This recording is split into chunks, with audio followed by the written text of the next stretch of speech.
Hello दोस्तों, प्यारे साथियों, प्यारे मित्रों।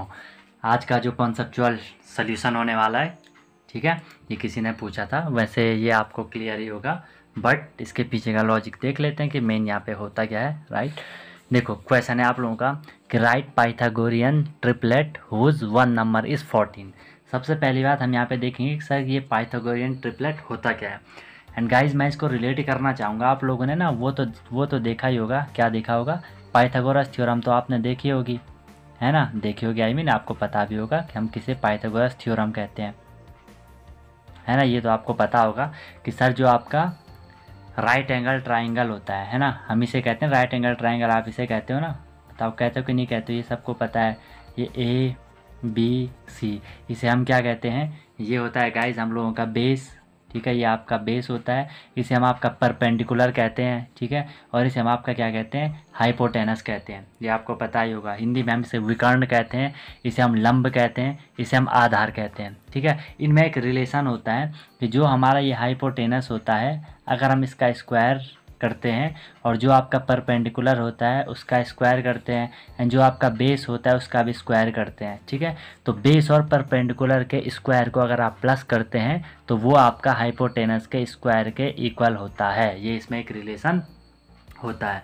आई बात समझ में? तो सेम इसी चीज़ को हम क्या करते हैं? पाइथागोरन ट्रिपलेट में यूज करते हैं। मतलब इसी को हम समझ सकते हैं कि ये पाइथागोरन ट्रिपलेट है, बट ये तो आपका पाइथागोरस है। यहाँ पे एक दूसरा वर्ड है हमारा ट्रिपलेट। ट्रिपलेट क्या होता है गाइस? हमने ये समझना है कि वहाँ पे आपके पास 3 नंबर होंगे जिनका आपस में कुछ रिलेशन होगा, ऐसा समझ लो आप लोग, ठीक है? तो यहाँ पे जनरली ना देखो, अगर मैं आपको समझाऊँ, जैसे ना हम पे अगर मैं आपको बोलूँ हम पे 3 नंबर है, ठीक है?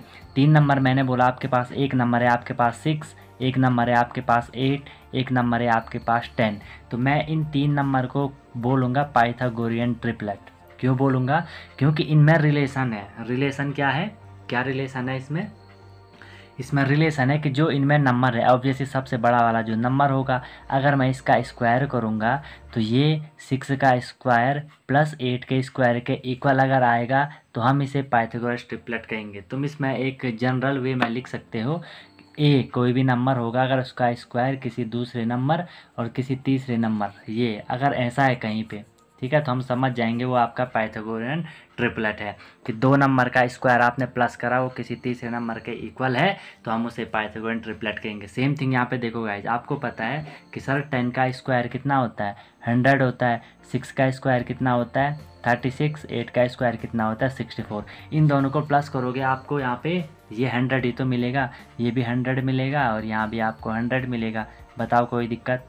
ठीक है, तो इसे हम क्या कहेंगे कि ये तीनों आपके पाइथागोरियन ट्रिपलेट हैं। आई बात समझो? मेन लॉजिक मैंने आपको बता दिया। अब हम पे यहाँ पे पूछा गया है कि right Pythagorean triplet whose one number is 14, कि 14 के हमें ऐसा पाइथागोरियन ट्रिपलेट निकालना है जिसमें कि एक नंबर उसका 14 है, ठीक है? तो इसको भी हम एक बारी देख लेते हैं। तो इसको निकालने का आपके पास एक फॉर्मूला टाइप का होता है, ठीक है? एक फॉर्मूला टाइप का होता है, ठीक है? इसे एक बार आपको ध्यान रखना, बहुत ईजी फॉर्मूला है, ठीक है? जनरली हमने देखा कि सर ये यहाँ पे जो पाइथागोरियन ट्रिपलेट है इसमें आपके तीन तीन नंबर है मान लो। हमें यहाँ पे मेंबर कहते हैं इन तीनों को। हम यहाँ पे आपकी बुक में भी जनरली से मेंबर लिखा रहता है। मेंबर्स मतलब इसके सदस्य, है ना? इसमें जो जो मेंबर है, 3 मेंबर है इसमें। तो जो हमारा फर्स्ट मेंबर निकलेगा और जो हमारा सेकंड मेंबर निकलेगा, जो हमारा थर्ड मेंबर निकलेगा, ठीक है? 3 मेंबर होंगे ना ट्रिपलेट में। तो फर्स्ट मेंबर को जो निकालने का आपके पास फॉर्मूला रहेगा वो रहेगा आपका 2m। एक बात, ठीक है? सेकंड का निकालने का जो आपके पास फॉर्मूला रहेगा वो रहेगा आपके पास m² - 1, ठीक है? एंड जो थर्ड निकालने का रहेगा वो होगा आपके पास m² + 1। यहाँ तक कोई दिक्कत किसी को? अब इक्वेशन कर रहे क्लियर हो जाएगा, ठीक है? क्योंकि 3 मेंबर हैं, एक मेंबर है 2m फर्स्ट, सेकंड मेंबर है m² - 1, थर्ड मेंबर है m² + 1। ये इसमें रिलेशन होगा 3 को निकालने का। अब इस क्वेश्चन को हम यहाँ पे रिलेट करते हैं इसका आंसर। क्वेश्चन में क्या बोला गया था कि हमें पाइथागोरियन ट्रिपलेट फाइंड करना है जिसका एक नंबर 14 है। जिसका एक नंबर क्या है? 14 है। तो हमने देख लिया सर कि हमें 1 नंबर दे रखा है, नंबर हमें क्या दे रखा है? एक नंबर हमें क्या दे रखा है? 14 दे रखा है। बस काम बन गया हमारा। फर्स्ट नंबर ये है 2m, इसमें वैल्यू रख दो 2m। m की वैल्यू, सॉरी, निकल जाएगी यहाँ से m की वैल्यू, ठीक है। तो 2m हमें दे रखा है 14, बोला है ना फर्स्ट नंबर हमें दे रखा है 2m इज इक्वल टू 14 दे रखा है। यहाँ से आप m की वैल्यू निकाल लो सर, ठीक है। m की वैल्यू क्या आएगी, m इज इक्वल टू 14/2, ये तो क्लियर ही हो गया ना, ये 2m के साथ मल्टीप्लाई है, यहाँ जाकर डिवाइड हो गया। m इज इक्वल टू मुझे मिल गया कितना, 7 मिल गया, ठीक है। 7 मिल गया, तो अब मैं यहाँ से क्या कर सकता हूँ, m स्क्वायर माइनस 1 की निकाल सकता हूँ, बिल्कुल, क्योंकि सर जब मुझे एक बार m की वैल्यू 7 पता चल गई, इस वैल्यू को मैं इस वाले फॉर्मूले में रखूँगा। तो m की वैल्यू 7, तो 7 का स्क्वायर माइनस 1, 7 का स्क्वायर आपको पता है 49 माइनस 1, 49 माइनस 1 आपका क्या हो जाएगा गाइज, 48 हो जाएगा, ठीक है। हाँ सर देखते हैं, फिर हम लोगों ने देखा m स्क्वायर प्लस 1 को भी एक बार हम यहाँ पे देख लेते हैं। m स्क्वायर है तो ये कितना हो जाएगा, 7 का स्क्वायर हो जाएगा, प्लस 1 है क्योंकि m की वैल्यू तो हमने निकाल ली है ना, इसीलिए 7 रखा। 7 का स्क्वायर 49 प्लस 1, ये हो जाएगा आपका कितना, 50 हो जाएगा। यहाँ तक किसी को कोई दिक्कत है तो बताओ गाइस, यहाँ तक आप लोगों को कोई भी प्रॉब्लम है तो बताओ। सिंपल फंडा अभी तक यहाँ पे चल रहा है, कोई दिक्कत वाली बात नहीं है। अब जस्ट हमें देखना है कि सर हमारे ट्रिपलेट क्या क्या बने। देखो एक नंबर तो, अच्छा इसे मत मानना, एक नंबर तो हम लोगों का यहाँ पे 14, दूसरा नंबर है हमारे यहाँ पे 48 और तीसरा मिला 50। बोलो कोई दिक्कत। कभी कभी बच्चे क्या गलती करते हैं ना, वो इन तीनों को ट्रिपलेट बना देते हैं। वो सोचते हैं कि सर एक वैल्यू ये आई, एक ये आई, एक ये आई, लेकिन नहीं, ये तो इसकी तो मेन वैल्यू ये 14 हमें ऑलरेडी दे रखी थी ना, एक वैल्यू हमने ये माननी है, बाकी एक वैल्यू ये आई, एक वैल्यू ये आई, तो ट्रिपलेट बना हमारा 14, 48, 50। एक बार इसे देख लेते हैं कि क्या ये सेटिस्फाई कर रहा है हमारे पाइथागोरन ट्रिपलेट को। तो देखो ये तो भाई कॉमन सेंस वाली बात है कि सर जो सबसे बड़ा नंबर होगा, ठीक है, उसी के इक्वल, तो दोनों को जो बाकी के दो होंगे उनका प्लस करके स्क्वायर करके उसके इक्वल आएगा। तो सबसे बड़े नंबर को तो आप साइड में रख लोगे, इसका स्क्वायर बना लो, आगे पीछे कैसे भी लिख सकते हो, ठीक है। ये 48 होगा, इसका भी स्क्वायर, ये 14 होगा, इसका भी स्क्वायर, इनका प्लस करके इसके इक्वल आपका आना चाहिए।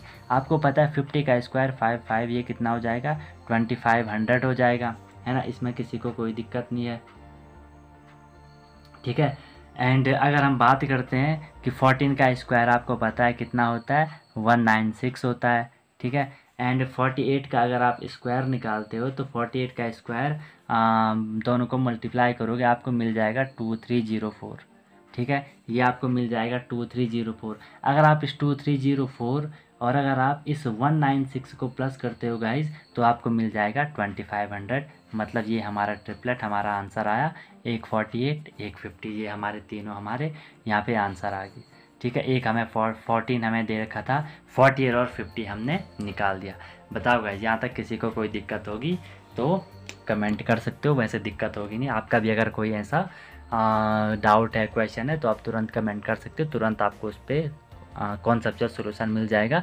अगर आपको वीडियो हेल्पफुल होती है तो वीडियो को लाइक कर लेना, शेयर कर लेना एंड चैनल को सब्सक्राइब जरूर कर लेना, राइट। बाकी ये फॉर्मूला याद रखना, लाइक वाइक तो होता रहेगा, ठीक है, इनको याद कर लेना एक बारी। याद क्या करना है, 2m minus m square minus 1, m square plus 1, m की जगह आप अपना कुछ भी लिख सकते हो, उसमें क्या दिक्कत है। जनरली 2m m की फॉर्म में ये आपकी बुक में भी लिखा होगा। बाकी आप यहाँ पे a मान लो, x मान लो, y मान लो, जो भी आपको वेरिएबल मानना है, कोई दिक्कत वाली बात है नहीं। बस मेन चीज़ ये कि आपको समझ आ चुका होगा। ओके चलो फिर